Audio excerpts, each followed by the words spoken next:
Hank Cisco show, ladies and gentlemen. Don't touch that remote. Got a great show.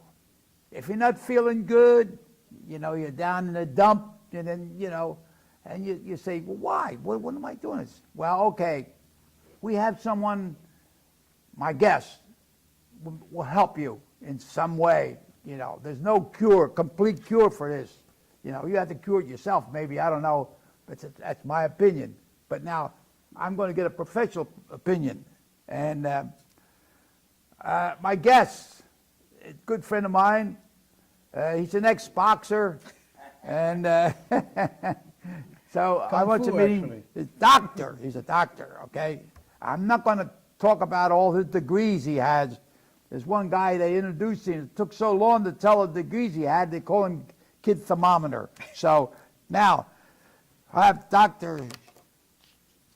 Cherian. Verghese. I never forget it because Verghese. Okay, I never forget that. Okay. So, but the most important thing is here, Northtown High School, and I have some questions.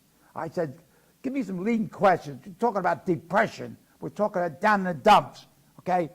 So there's a lot of depressions. And I'm just wondering, and you have me, there's depression after a basketball game. I was watching a basketball game. I was rooting for them, and then they lost. You know, and I guess a different kind of, you know. Also, the election. Democrats were sad. That's another kind of depression. They were crying and everything. And then death. So, my first question is, what is clinical depression or major depression disorder? How does it different from feeling sad from day to day? That's a long question, but knock it out. Thank you, Hank, and thank you for having me on the show again. I thought after the last time you'd have me banned forever. Oh, no. But we are here to talk about a very important issue, that about what people call clinical depression, or what we in the medical profession call major depressive disorder. Major depressive disorder, as against, you know, just everyday sadness. So let's talk about everyday sadness. You know, it's a part of being human, to be happy, to be sad. Right. Well, I could put this in. All sunshine makes deserts. Correct. If you want a beautiful garden, you have to have rain, snow, hail, and then you have a beautiful garden. If you're going to have all sun, you go to Sahara Desert. Nobody's there. That's a good one, yes. Is that right? That's part of what we are as humans. That's what God gave us, you know, a variety of emotions. But most people confuse everyday sadness and clinical depression. See, your basketball team loses, you know, you get up the next day, you don't feel so bad. Yeah. I lost my mother 2 months ago. Yeah. She died from Alzheimer's disease. I know Dolores passed away. You climb out of it. I have my sad moments. You have your sad moments, but it doesn't happen all the time. No. I just this morning saw a lady in my office. You know, she has a good life. You know, she has a profession. She's a real estate agent. She's married. She has kids. There's no reason for her to be depressed, but yet she feels sad all the time. There are times when she wakes up in the morning and says, "Why didn't you take me away, God? I wish I had died in my sleep." Oh. You know, she goes to things that she would have found pleasurable, like, you know, goes to a show, goes to a movie. It doesn't make her feel good inside. Oh. She has difficulty sleeping. You know, it takes her hours to fall asleep, and she'll wake up in between, and when she wakes up in the morning, she feels like she didn't sleep at all. Yeah. She's still tired. Yeah. You know, she went for dinner the other day with a friend. The food didn't taste good. So this is what we call clinical depression. You know, she loses her appetite a little bit. Correct. Too. So her appetite is gone, her sleep is gone, her energy is gone. So she doesn't feel like doing anything. Right? And she tells me days when she doesn't go to work, she doesn't even brush her teeth because it's too much of work. Can you imagine? Yeah. Brushing your teeth is too much work. And the Wow. reason people feel that way is because it's a brain disorder. There are certain chemicals in your brain that are not being made, You're not and putting them to work. not putting them to work.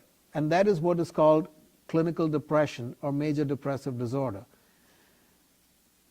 So there's a difference now between the major and what is there, a Just minor? everyday depression, everyday sadness, that Yeah. you and I feel. Your horse doesn't win the race, your kid gets a bad grade from school, or Yeah. Well, I don't know, maybe I should be sad. My one hearing aid went dead. what you need is good But I gotta batteries. laugh. So I tell you to speak louder, that's all. Okay, now, here's another question. How common is this problem? And does it just happen a few weak or neurotic persons? Right. And it's very important for us to understand that clinical depression is not a sign of a personality weakness. It's a disease. It's a brain disease. And a lot of people think that it's only seen in America, and Americans are all so On the go all the time. on the go all the time, or very fussy, and anything that goes wrong they want a pill. Depression is seen across the world. I was born and raised in India. We have people who live in a hut, or tribal people who also have depression. Just like a guy in Manhattan may have depression. It's the same thing, because we have the same kind of brain. Yeah, but you hit a point there. Very few poor people commit suicide. Rich people would seem more rich people that have everything commit suicide. Well, Because they have so much, is that depression or, rich people and poor people commit suicide. huh? Rich people and poor people commit suicide. Oh, yeah? It's not more on one side or the other. Well, we only hear about the rich ones. The poor ones, Right. they just wash away down. Right. Poor people are not seen as important, right? If a big guy commits suicide, it's news. Yeah, I'm not going to commit suicide. I love I'm sure life. you don't. Keep it coming. Keep it coming. So the first part of that question was, how common is this illness? How common is it?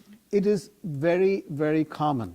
In fact, 1 in 6 people, there are 5 people in this room. If you bring John, it's 6. 1 in 6 people will have an episode of clinical depression in their life. Yeah. That's a heck of a lot of people. Well, now, And if you're looking at women, 1 in 4 women will have an episode of depression. Means 25% of women will have at least one episode of depression in their lives. do they have more problems than men? Emotional, yes. Depression, anxiety are more common in women than men. Oh, yeah? Mm-hmm. All right. How about high school kids or college? Between there's depression. For a high school kid, don't know what college he's going to go to. He don't know whether to go to college or go get a good job or whatever. So, and then he becomes depressed when he's not accepted from the college or something. Right. So most of those things are, the first case of just everyday life sadness. Sadness. It is not clinical depression. Yeah. You don't get into the right college, or your boyfriend dumps you, or you're not accepted Yeah, to a that's another- sorority that you yeah. like. You You break- can feel sad for a little bit, but 99% of people Will pick lift themselves pick up. themselves up and go A on. good friend. Correct. A good friend will help them out. A good friend. Watch some friends. Don't surround yourself with a bunch of stranadis. But if they have a family history of clinical depression, then just that event of a disappointment can push you into having full-blown depression. Well, you can go to I remember I was down in Atlanta, Georgia. I was living in a rooming house there, and there was 4 or 5 guys at the table at lunch, and one guy would never talk. I said, I thought, well, this guy don't like me. He don't talk or anything, but that was his personality, and then when I got to know him, he was a nice guy. See. So when you see somebody, you never know what the situation is. And if somebody acts a little funny, you don't call them crazy or anything. There might be something they're just acting out or something. Correct. They may just need some help. And depression, okay? And so now the next question is, what are the consequences of clinical depression on the person and the family? Right. Now, And that's a lot to do with It's very the important. caretaker suffers sometimes more than the person the needs person, help. you're absolutely right. Now, most people tend to just brush off depression saying, oh, they just need to pull themselves up by their bootstraps, But for persons who have depression, they can't do it because the brains are not working properly. So depression doesn't just affect the person with depression, it affects everybody around. Let me give you an example. I teach at Temple, at the university, and I tell my You students, teach? yeah, That makes you a professor. yes, I am. Wow. That's another bump.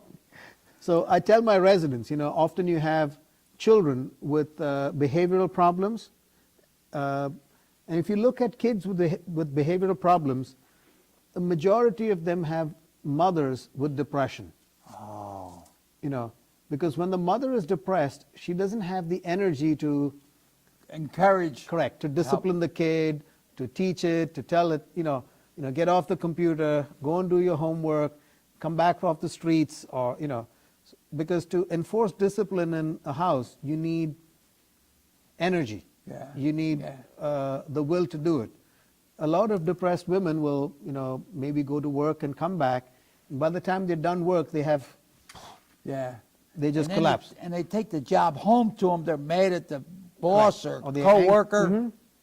So families where the mother or father has depression have a lot more problems than if they don't. when they go to school, Correct. The kids they tend leave to the house. We're helping our mother and the depressed situation, and then they go to school. It's pretty hard to just turn it off. right. Or they run into discipline problems. They have behavioral problems because the parents are not teaching them discipline at home. Oh yeah, that's it. So they don't have the energy to discipline the kid, and the kid starts running around, doesn't do their homework, Right. and their grades go down. So depression has an effect on the family. Right. Depression can have an effect on the marriage, on the relationship. If the wife or the husband is always sad and doesn't have an interest, doesn't say, come honey, let's go out for dinner, or don't have it in them to take care of the other person, the marriage breaks apart. And also people with depression tend to drink alcohol too much. You think They turn that'll to wash drugs. it away? Correct. Well, it takes away the pain for a little bit, Yeah. but it doesn't solve the problem. The depression is still there the next morning. You sober up and you're still depressed. Yeah. That's like there was a drunk and a guy was, you're drunk, you're drunk. I said, yeah. He says, but I'm drunk, but I'll be sober tomorrow, but you'll still be ugly. I mean, that's an old joke. That's a Social Security joke. You get it when you're 65. Go ahead. Also, people with depression, if they have a medical condition, they do much worse. So if there are two people who have a heart attack, one with depression and the one without depression, the one with depression has a much worse outcome of his heart attack than the one without depression. All right. So depression affects not just your brain, but it also affects your body. What are some of the things you look for? Let's say that. Let me ask you this: the caretaker. Let's talk about the caretaker. How can we help him help other people when he becomes depressed over the situation? Right. And you and I were both caretakers, right? I know you looked after I Dolores. took my wife was for 5 years. She was out Right. and just went easy, but she didn't become violent or mean or mad. She'd sing, it just here, but just couldn't move along, and it just peacefully Correct. went away. That is a wonderful Went up thing in you heaven did. up there waiting for Yeah. me. She's getting the bed covered for him and everything. Got the pillow. So Make sure you wear the white pajamas. Go ahead. So being a caretaker for someone can actually cause burnout, Burnout, where you get depressed. The man or lady. Ladies take Correct. care of her husband, or the husband taking care of the wife. My mother had Alzheimer's disease, and we cared for her at home. And I could see the burnout coming in for myself and my wife. Yeah. You know, you start getting depressed. It's hard for you to keep it away from work. You know, it starts affecting all aspects of your life. So So you had, in other words, you were taking care of your mother and also helping other people. Now, Correct. Is there a barrier there? Do you stop or you go over the wall or go in this way or? it's hard. It is difficult. So the point you raised, you know, the families of people with depression also suffer. Yes. You know, so if the wife has depression, you know, the husband also suffers, and the other way around. If the husband has depression, the wife also suffers. The relationship suffers. People end up getting divorced, Yeah. and the families break up. Yeah. So And that can happen early stages without them knowing before time that she's got a problem. exactly. And they are first thing to say divorce or get drinking or whatever. Or run around with somebody Yeah, else. yeah, You know. yeah. And So- that's the worst thing you do. So these things affect everybody around. It's not just the Yeah, person right. themselves. You know, if I have, say, blood pressure problems, it doesn't affect my wife. But if I have depression, it affects my wife Yes, in many ways. Yes, You know, because it changes who I am. It changes the way I behave. here's a long question. I didn't get any. Did I get any questions from the audience up there? The guy with the blue shirt. He always. You knew that Dr. Verghese was coming here today, so you ought to have some couple questions. Why should this be treated with medication and psychological therapy? Many people think that depression is just a sign of weakness, and all you have to do is pull yourself up by your bootstraps. Now, the bootstraps ain't going to help nothing. They ain't going to do nothing but give your feet tender, ingrown toenails. Go ahead. So, you know, even in today's, you know, highly educated society that we have, people don't recognize depression as an illness. You know, they see it as a sign of weakness. Yeah. And, you know, they often find reasons for it. You know, my wife is not good to me, or my kids are not good. But the problem is in you. You know, it is the way your brain is working. We see so many people who have had depression that's not treated for years and years and years. And the longer it goes, the harder it is to treat it. You know, like any illness. You know, just imagine if you have cancer and you let it go, you ignore it. After a point, it becomes much more difficult to treat. So depression is easier treated the earlier on it is. We have so many people who come to our office, you know, kind of late in the process. So just talking to yourself doesn't help, or just pulling yourself up by the bootstraps doesn't always work. So the main ways to treat depression are with medications, depression medicines, and psychotherapy. You know, not just talking to a friend, but talking to a counselor, A professional. a Somebody professional. with, Correct. Wow. Well, you know, there's so many times that I guess I started early and not handling depression. I'm 93 years old. When you're 93 years old, a lot of your friends and relations pass away. True. You have some ups and downs, and I always say, like, all sunshine makes deserts. So, like, I helped bury my mother, my father, my three brothers. They were all an emotional thing, you know, and my wife. So I try to keep myself up and remember the happy times. And I have some friends that are, you know, they're like so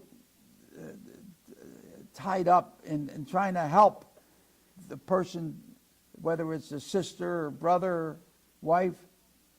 They become so tied up in it that I want to keep a conversation with them, and it just, it's not there. They're not there. The conversation's not there. So if we don't do anything in this session, is helping the helper.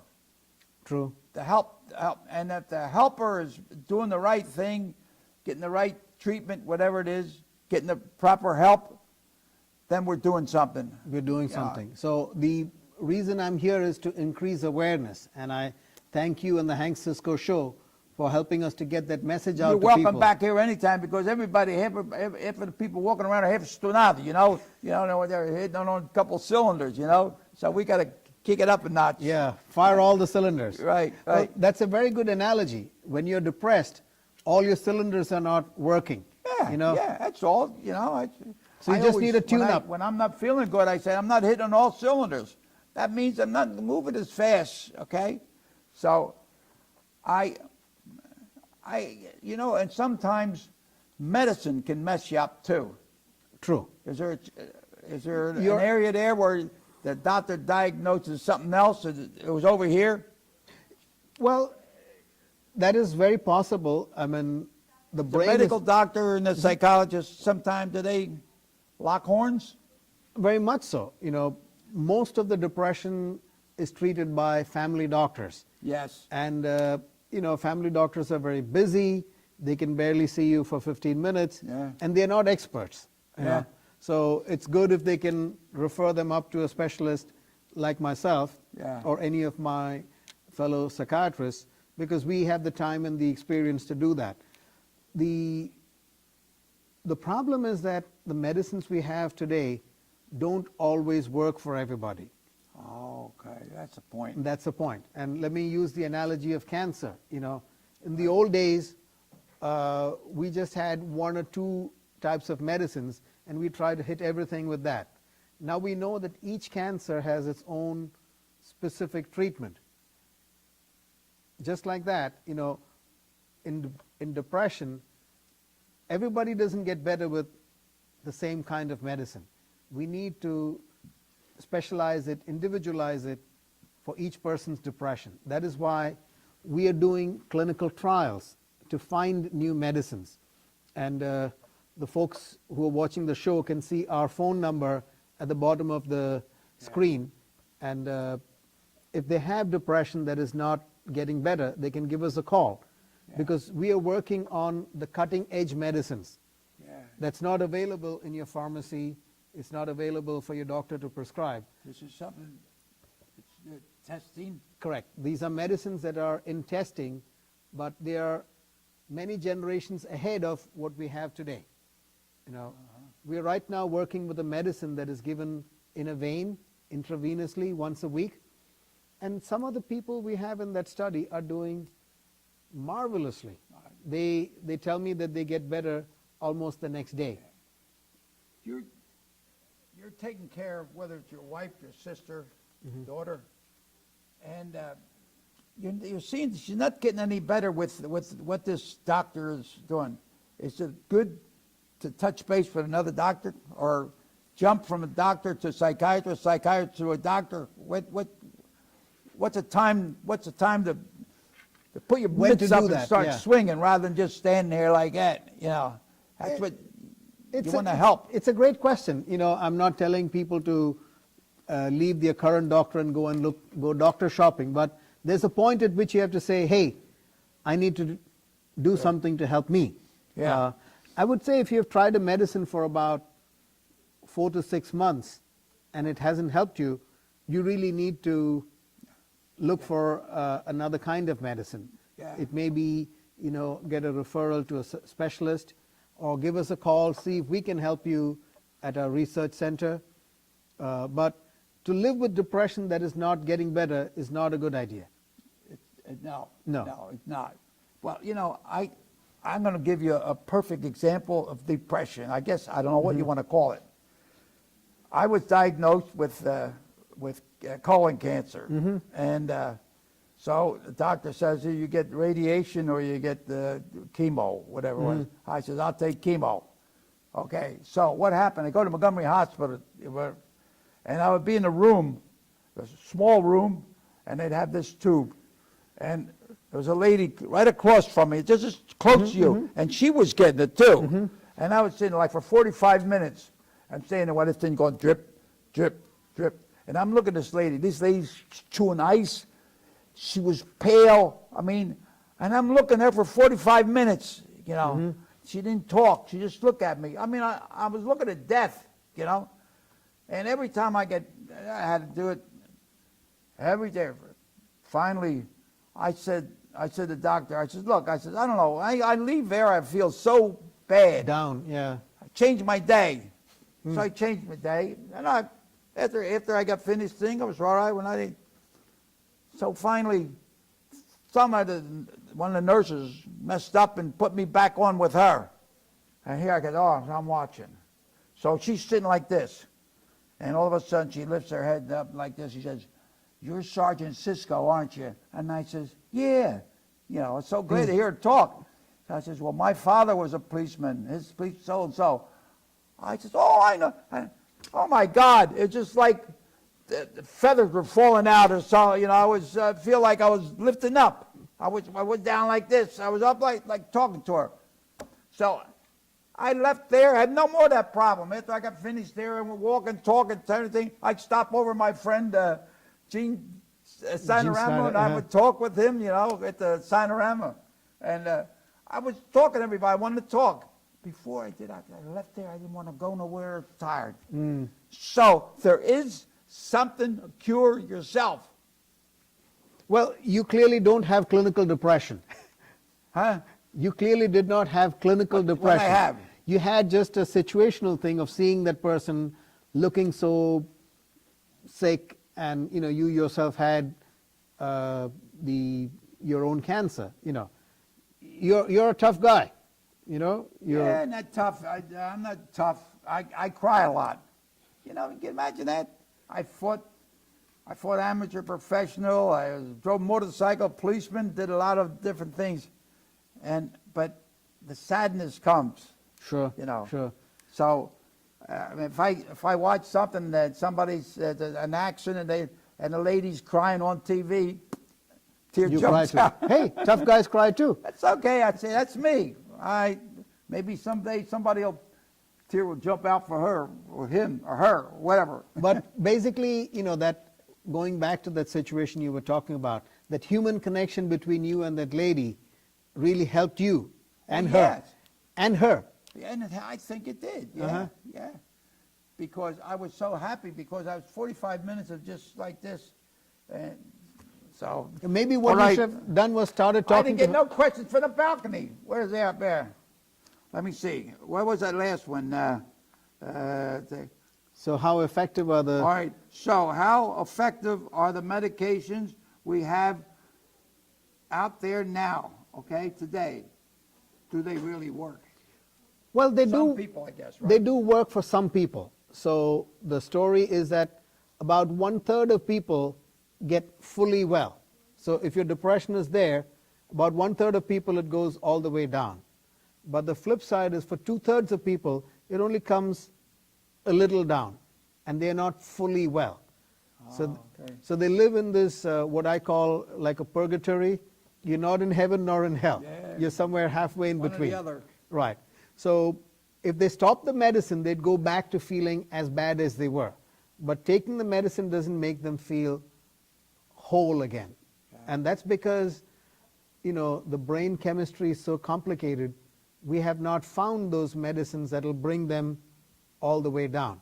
And that's what we do at Keystone Clinical Studies. We're doing medicine research for medicines that'll cure the depression, that'll bring it down to zero, so that people can live full lives All right. and get back to their normal life. What are some of the people who are depressed they wander, they talk? What are some of the things they do that the caretaker can relate to the doctor or whoever he goes? It's a good What are question. some of the things? Most people who have clinical depression look depressed, okay? And that's not just All for... right, one. Okay, that's one. All right, they look sad. They look sad. Right. And it's not just for a day or two, it is for weeks and months. It doesn't get better. Uh-huh. You know, if your team loses, you feel sad one day and you're okay in a day or two. Yeah. Even after the election, we get okay in a month or two. But with clinical depression, you're down for weeks and months, sometimes years. It just doesn't change. Then number two, they look tired, you know. They don't want to do anything. You tell them, hey, come on, let's go for dinner. No, I don't want to do it. Hey, let's go for a show. No, I don't want to do it. What can you do to help that? Is there any kind Well, of they need to see suggestions? their doctor. Huh? They need to see their doctor, either their family doctor or a specialist Yeah. like me, and get evaluated for whether they should be on medications for that. How about music? Can music, certain songs, certain beats, would be helpful? For a short while. Not, Huh? It doesn't cure the condition. It makes you feel better for a little bit. That's all. Oh, I got one more question. What is the process for getting into a clinical trial? How can people get in touch with you, and what are some of the things that you can do to help? Okay. So first of all, call the We number. only got about 35 seconds. Go ahead. Call the number on the screen. We'll talk to you, see if we can be of help to you. If you qualify for the study, we will bring you in, start you on the medication. We don't bill your insurance. There is no copay. You get all of the medical care, and people get a small stipend. You get a about $50 just to 50 go bucks there. each time, yes. Sign me up.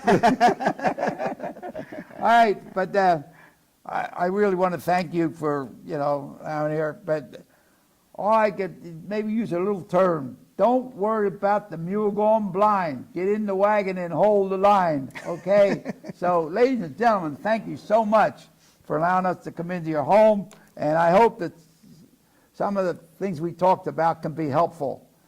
Experience, a bad experience, a good experience. So we put them together and help you. So, Cheers. Dr. Verghese, thank you so much. And now we'll say, to your health. To your You health. got your Salute. health, baby. You got everything.